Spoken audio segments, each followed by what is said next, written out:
Kami dari kelompok standar proses. What about me? What about me? What about me and you together? Something that could really last forever. What about me?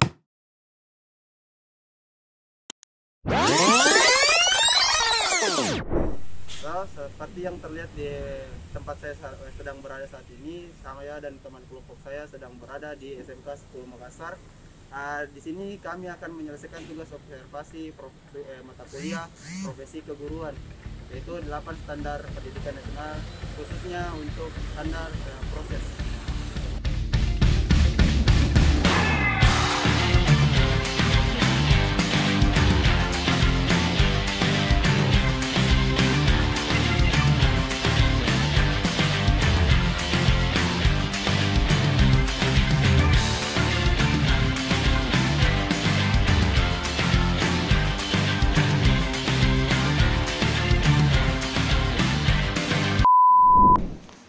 Assalamualaikum warahmatullahi wabarakatuh. Saya Andi Umar Pata, Kepala SMK Negeri 10 Makassar. Saat ini sedang berhadapan dengan mahasiswa dari UNM. Ya saya belum tahu jelas apa tujuannya datang ke sekolah kami. Ya, jadi mungkin untuk langkah awal kita perkenalan dulu. Dari mana, Dek? Namanya, tolong disebut namanya, kemudian di fakultasnya serta jurusannya. Silakan. Ya Pak, sebelumnya Pak terima kasih kami sudah diterima untuk menyelesaikan tugas di SMK 10 ini. Sebelumnya Pak, perkenalkan kami dari Fakultas Teknik, tepatnya dari Program Studi Pendidikan Teknik Informatika dan Komputer. Saya Mutahara Yulina dan teman saya Andi Nur Hijriah Rahmi. Ya, dan ada juga dua lagi teman saya, yakni Muhammad Kitfari dan Mustika Pak. Maksud tujuan kami ke sini, kami memiliki tugas Pak mengenai observasi tentang standar pendidikan nasional. Kalau untuk kelompok kami sendiri Pak, kami diberikan tema tentang standar proses. Jadi 8 standar ya? Iya, cuman kalau kami lebih ke standar proses Pak. Oke. Jadi kami mungkin akan wawancara sedikit mengenai standar proses itu Pak. Oke, makasih. Oke, silakan. Iya, Pak. Kalau mau nanya-nanya tentang 8 standar pendidikan silahkan. Mulai dari standar proses, standar isi, standar kelulusan, semuanya bisa kita saling sharing kepada anak sekalian. Ya, silakan. Ya Pak. Jadi yang pertama itu Pak, kan kita sekarang dihadapkan dengan pandemi yang datang secara tiba-tiba. Jadi kita dihadapkan dengan pandemi ini tanpa persiapan Pak. Ada banyak sekolah-sekolah yang dengan adanya pandemi ini bahkan proses belajar mengajarnya itu terhenti Pak. Nah, kalau di SMK 10 sendiri bagaimana Pak? Apa kebijakan Bapak di awal-awal dalam menghadapi pandemi ini? Oke, baik. Terima kasih anakku sekalian. Ini pertanyaan yang cukup bagus. Memang di era pandemi sekarang itu kedatangan tamu yang tak diundang ya, yaitu COVID-19 itu memang sangat meresahkan dunia pendidikan, baik di SMK 10 maupun di regional dan nasional serta internasional. Langkah konkret yang kami lakukan ya, setelah pandemi, setelah COVID-19 ini mewabah adalah yang pertama di standar proses, yaitu kami menyiapkan roster atau jadwal pembelajaran bagi siswa yang tentunya ya tidak sama dengan pada saat normal. Jadi pembelajaran itu kami mulai dari jam 8, kemudian terhenti atau selesai itu sebelum jam 1 atau jam 13 ya. Setelah itu kalau misalnya ada guru dan siswa yang mau melakukan pembelajaran lagi, bisa disambung lagi sampai sore. Jadi kita sangat fleksibel di penjadwalan atau di kegiatan pembelajaran siswa itu. Itu yang pertama. Yang kedua adalah ketika teman-teman ya, kelabakan tentang proses pembelajaran kami sudah mengantisipasi dari awal. Itu kami melakukan pembelajaran secara online atau secara daring, ya, dengan memanfaatkan fasilitas yang ada di sekolah. Jadi kita punya di sekolah itu ada fasilitas internet, itu sebanyak kapasitasnya itu adalah 100 Mbps, cukup besar memang untuk melakukan pembelajaran, untuk mengantisipasi pembelajaran secara daring atau secara online. Ya, kalau untuk siswa sendiri, setelah berjalan ini COVID-19, kami memberikan bantuan kepada siswa, yaitu berupa kuota yang dipakai untuk pembelajaran, sehingga pembelajaran antara siswa dengan guru ya hampir tidak ada masalah di SMK Negeri 10 Makassar. Itu yang pertama, ya. Yang kedua, kemudian yang ketiga adalah langkah-langkah awal bagi siswa yang tidak punya fasilitas belajar atau tidak punya handphone, ya. Itu kami arahkan ke sekolah untuk melakukan pembelajaran secara daring juga, tetapi dilaksanakan di sekolah, ya. Itu pun dengan prokes atau protokol kesehatan yang sangat ketat, sehingga semua kegiatan siswa baik yang punya fasilitas belajar secara online maupun tidak punya itu semua dapat menikmati pembelajaran di masa COVID-19. Seperti itu, Ki. Kemudian Pak, apakah dengan proses belajar secara online ini masih bisa dianggap terarah, efektif dan efisien, atau justru kualitas pendidikan ini malah menurun? Kalau bicara kualitas sih, ya pasti menurun. Kenapa? Karena proses belajar mengajar itu memang harusnya dilaksanakan secara offline atau di luar jaringan, ya, atau proses tatap muka. Kenapa? Karena kita guru, ya, lebih cenderung enak menyampaikan kalau pertemuan itu dilakukan secara tatap muka, dan secara psikologis juga orang belajar tatap muka itu jauh lebih bagus daripada belajar secara online. Tetapi di sisi lain juga kita tidak bisa menghindar dengan adanya kondisi COVID-19. Kenapa? Karena kita tidak boleh berkumpul atau social distancing kita harus dijaga. Kemudian selalu menggunakan masker dengan mencuci tangan itu harus selalu dijaga. Nah, oleh karena itu untuk melakukan pembelajaran tatap muka tidak mungkin kita laksanakan, tetapi yang kita anggap efisien, ya, dan efektif itu adalah melakukan pembelajaran secara online. Nah, seperti yang saya bilang tadi, di standar proses pembelajaran itulah guru dengan siswa betul-betul dipaksa atau dipacu untuk menguasai IT atau teknologi.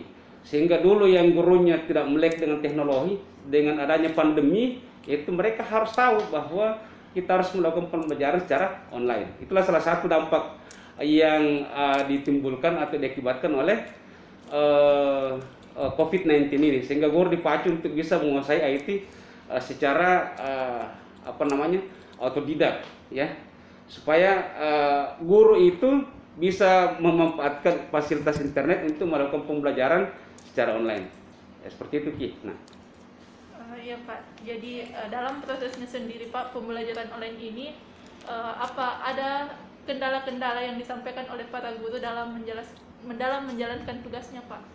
Banyak sekali kendala. Kalau kendala tanyakan banyak sekali kendala. Jadi kendala yang pertama otomatis pasti jaringan, ya, karena tidak semua provider itu jaringannya bagus. Kalau kita di sini kota ini masih sangat diuntungkan dengan kondisi itu. Tapi anak kita yang ada di daerah, yang ada di kawasan remote area atau blank signal, ya, itu sangat terpengaruh dengan kondisi proses pembelajaran online. Jadi itu pertama kendalanya. Kemudian yang kedua adalah kesiapan siswa dengan guru dalam melakukan proses belajar mengajar. Kenapa? Karena kalau guru dengan siswa itu harus ada interaktif, ya, bukan cuma guru saja menyiapkan misalnya bahan pembelajaran, siswa tidur, tidak seperti itu, ya. Jadi guru melakukan pembelajaran, siswa juga mengikuti pembelajaran, sehingga ada interaktif tetap sama dengan seperti pada saat pembelajaran secara tatap muka. Kenapa? Karena pembelajaran online ini kan cuma tempat aja yang dipindah, ya. Dulu belajar di sekolah, sekarang belajar di rumah. Nah, itu kendala yang kedua. Kemudian kendala yang ketiga adalah keterbatasan siswa, ya, dalam menyiapkan atau menyediakan fasilitas sarana belajar, yaitu utamanya handphone, ya. Kenapa? Karena tidak semua siswa, ya, mempunyai kemampuan ekonomi yang sama, sehingga mungkin ada siswa yang sangat-sangat berat untuk menyediakan fasilitas belajar seperti handphone yang Android, sehingga inilah yang kami tangkap kalau ada siswa yang mengalami kesulitan seperti itu, kami bawa ke sekolah untuk belajar secara daring juga di sekolah, tapi kita tempatkan fasilitas di sekolah. Ya, itu ada beberapa kendala yang kita hadapi seperti itu. Kemudian yang lain kendalanya juga adalah ketersediaan kuota.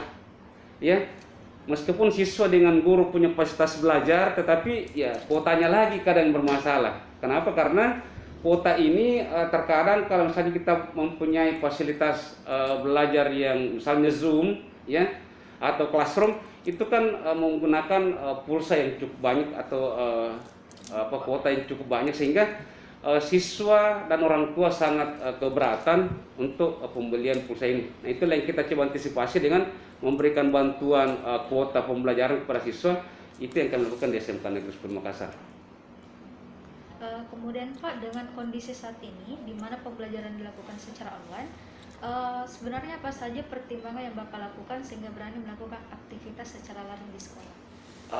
Jadi pembelajaran bukan karena kita berani, ini harus, ini menjadi kewajiban supaya siswa kita juga, meskipun di era pandemi sekarang, ya siswa kita tetap belajar secara online, ya. Jadi satu yang pertama kebijakan itu, dan ini saya kira kebijakan nasional, ya. Kita menyiapkan perangkat-perangkat pembelajaran itu yang sifatnya online.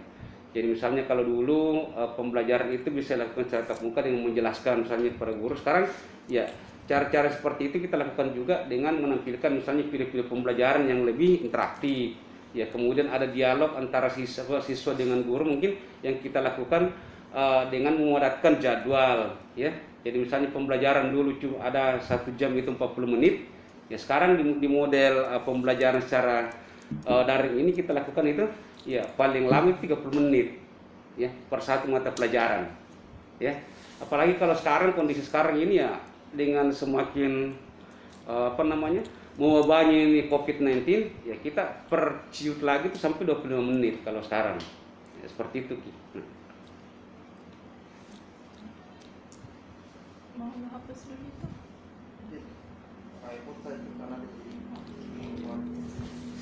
Ya Pak, terakhir Pak, jadi program sekolah apa yang terdampak dengan situasi pandemi ini Pak? Kalau program sekolah banyak sekali, semua program hampir terdampak. Jadi yang pertama, pelaksanaan kegiatan ujian sekolah, pelaksanaan kegiatan-kegiatan ujian harian, kegiatan praktik di sekolah, kegiatan eskul, kegiatan-kegiatan yang lain yang sifatnya itu mengumpulkan membentuk komunitas itu semua terhambat. Tetapi sekali lagi saya mengatakan bahwa di era pandemi sekarang, ya, kita tidak boleh kehilangan produktivitas, kita tidak boleh kehilangan kreativitas dan inovasi. Kenapa? Karena semangat kita untuk bagaimana melewati itu semua, ya, harus kita lakukan dengan cara-cara yang sangat elegan atau smart, ya. Misalnya dengan bagaimana supaya siswa kita betah untuk melakukan pembelajaran secara online itu dengan aktif, ya. Kita melakukan konten-konten, kita membuat konten-konten pembelajaran yang sifatnya interaktif, ya, kolaboratif, sehingga semua yang kita inginkan sesuai dengan kaidah-kaidah pembelajaran itu dapat kita capai, ya, seperti itu. Nah, kemudian juga yang lain, kendala yang lain yang bermasalah yaitu adalah tentang keaktifan siswa. Keaktifan siswa dalam hal misalnya eskul, dalam hal kegiatan-kegiatan yang lain, itu semua sangat terganggu dengan adanya COVID-19 ini. Nah, seperti itu kan. Kesempatan yang diberikan kami dari Universitas Negeri Makassar, Fakultas Teknik, jurusan Teknik Informatika dan Komputer. Di sini kami melakukan observasi di sekolah SMK Negeri 10 Makassar ini. Saya sendiri atas nama Mustika dan teman saya atas nama Muhammad Farid. Dan ada 2 teman saya juga yang sebelumnya sudah melakukan wawancara dengan kepala sekolah atas nama Mutahara Yumina dengan Andi Nurwijaya Rahmi. Jadi di sini Pak, yang pertama yang saya tanyakan yaitu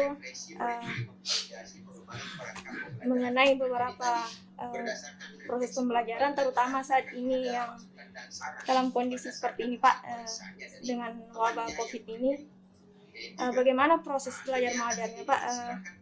Kira-kira apa kendala-kendala yang dialami oleh para tenaga pendidik dan juga bagaimana cara mereka untuk mengatasinya. Oke, baiklah, terima kasih. Assalamualaikum warahmatullahi wabarakatuh. Perkenalkan, nama saya Takbir, SPDMM. Kebetulan di sekolah ini kami diberikan amanah membantu kepala sekolah sebagai wakase kurikulum. Terkait dengan apa yang ditanyakan oleh adik-adik tadi, bahwa memang masalah pandemi COVID ini adalah suatu masalah kita di Dinas Pendidikan, utamanya juga kita di SMK Negeri 10 Makassar. Ini adalah merupakan masalah. Salah satu masalah yang kita alami adalah bagaimanapun kalau anak-anak itu kita tidak ketemu langsung, ini untuk pembinaan langsung ini agak susah dilaksanakan, terutama di bagian pembinaan akhlaknya. Ya. Kemudian terkait dengan pengetahuan, ini bisa saja kita lakukan secara daring. Dan terkait dengan keterampilan, nah ini yang juga kalau SMK khususnya ini yang tidak bisa dilakukan secara daring. Nah sehingga terkait dengan keterampilan tadi, apa yang dilakukan di SMK Negeri 10 ini, kami mendatangkan siswa-siswa yang terkendala, tetap jumlah tentunya tidak banyak, maksimal 5 orang. Yang kita datangkan tentunya tetap memperhatikan protokol kesehatan untuk datang melaksanakan, mengerjakan tugas-tugas yang memang tidak bisa dilaksanakan secara daring, terutama misalnya kegiatan-kegiatan yang berupa praktik. Ya, itu yang kami lakukan kalau terkait praktiknya. Kalau pengetahuan, ada pun siswa yang memang kendala-kendalanya, misalnya kendalanya terkait kuota, tidak punya fasilitas kayak HP, itu juga kita lakukan. Siswa ini secara bergiliran untuk datang di sekolah untuk melakukan secara luring, ya, dengan tentunya sekali lagi bahwa tidak boleh banyak, maksimal satu gelombang itu adalah 5 orang, dan itu juga tetap kita memperhatikan protokol kesehatan. Ini Pak, terkait dari aktivitas mengajar guru, kan sekarang seperti yang dikatakan tadi tuh, sekarang kan masa pandemi Pak. Nah, bagaimana cara guru memantau aktivitas murid dalam melakukan pembelajaran di rumah? Ya, jadi teman-teman guru itu tetap melaksanakan pengajaran, tetap memantau anak-anak kita dengan beberapa cara. Yang pertama bisa mengabsen dengan menggunakan grup-grup misalnya di WA.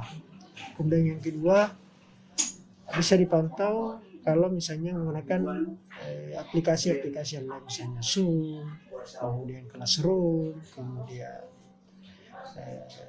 Meeting dan lain sebagainya. Dan ini ada absen siswa yang berjalan, tetap ada absen yang berjalan. Kemudian sekali-sekali teman-teman di sini sekali-sekali ada kalau misalnya siswa ini susah ditemukan, sekali guru kita berkunjung ke rumahnya. Kalau mengenai tanggapan orang tua peserta didik sendiri Pak, bagaimana kira-kira dengan selama pembelajaran ini? Jadi tanggapan orang tua itu memang bermacam-macam. Ada sih yang menginginkan bahwa kapan berakhir ini pandemi dan kapan anak-anak kami bisa melaksanakan pembelajaran secara normal, ya. Tentunya luring dalam hal ini, ya.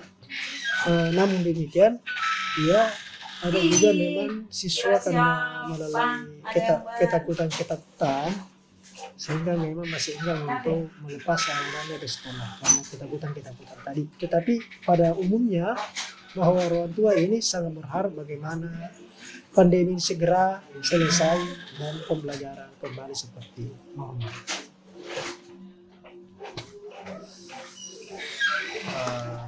Menurut Bapak sendiri, pembelajaran secara online ini efektif ataukah kondusif untuk kemajuan pendidikan di masa sekarang ini? Iya, kalau kita berbicara bahwa efektif untuk masa sekarang ini itu yang efektif karena pandemi ya. Tetapi kalau kita disuruh memilih apakah kita mau lakukan daring atau luring, tentunya kami guru, kami dari pihak sekolah tentunya menginginkan luring. Tetapi karena terkait dengan pandemi ini tentunya itulah yang efektif sementara ini kita lakukan. Kalau untuk strateginya sendiri Pak, apalagi sekarang kan melalui online, biasanya dalam menggunakan Zoom meeting ada beberapa siswa yang tidak mengaktifkan kameranya, jadi mungkin ada juga beberapa siswa yang ketiduran saat melakukan proses pembelajaran. Kira-kira bagaimana cara tenaga pendidik itu untuk tetap membangun suasana kelas agar tetap aktif begitu Pak? Iya, salah satu caranya kita juga tentunya bekerja sama dengan orang tua. Ya, kita bekerjasama dengan orang tua, ada grup-grup orang tua juga. Jadi selain grup-grup peserta didik atau pelajar, ada juga guru juga, sekolah juga ada grup-grup dengan orang tua. Jadi di sini memang peran aktif dari orang tuanya juga. Ya. Ini kan Pak, SMK itu kan yang terkenal akan hasil prakteknya bukan teorinya Pak. Nah, di masa pandemi ini dengan halangan untuk datang ke sekolah, apakah skill-skill yang diharapkan untuk para murid miliki ketika lulus, apakah masih bisa didapatkan ataukah kurang efektif untuk masa sekarang ini Pak? Oke, seperti saya katakan, ini namanya skill ya, keterampilan itu kan perlu jam terbang ya, perlu latihan ya. Jadi berulang dan itu harus dilakukan langsung. Ya. Jadi makanya saya katakan tadi bahwa memang kalau untuk pembelajaran keterampilan karena adalah kompetensi, ya memang harus siswa ini melaksanakan langsung, ya melakukan langsung. Sehingga itulah salah satu upaya kita tadi, kita mengundang kepada siswa tetapi dengan jumlah yang tidak banyak, maksimal 5 orang itu dalam satu gelombang untuk datang. Kalau yang sifatnya betul-betul adalah perlu keterampilan, perlu yang harus dilakukan dan dilaksanakan langsung. Ya.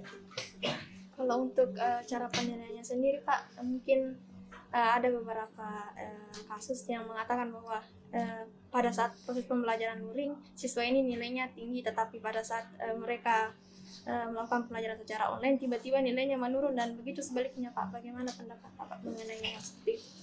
Iya, terkait dengan penilaian ini kan kita punya standar penilaian. Ya tentunya juga standar penilaian luring ada dan standar penilaian daring juga ada.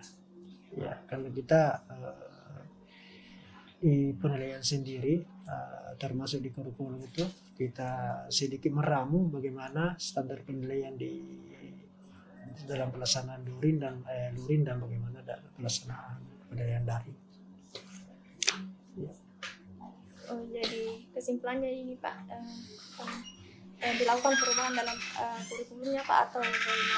Ya, jadi kita lakukan pola-pola ya, jadi struktur kurikulum tetap, tetapi ada sedikit kita kurangi, misalnya kompetensi yang sejenis kita kurangi, kemudian waktunya juga kita kurangi. Ya. Namun demikian sekali lagi saya katakan bahwa kalau mungkin pembelajaran daring kita bandingkan dengan luring itu memang pasti akan berbeda. Ya pasti akan berbeda. Ya saya barangkali dan sependapat bahwa memang untuk peran guru, untuk peran pembelajaran ini luring itu masih lebih baik daripada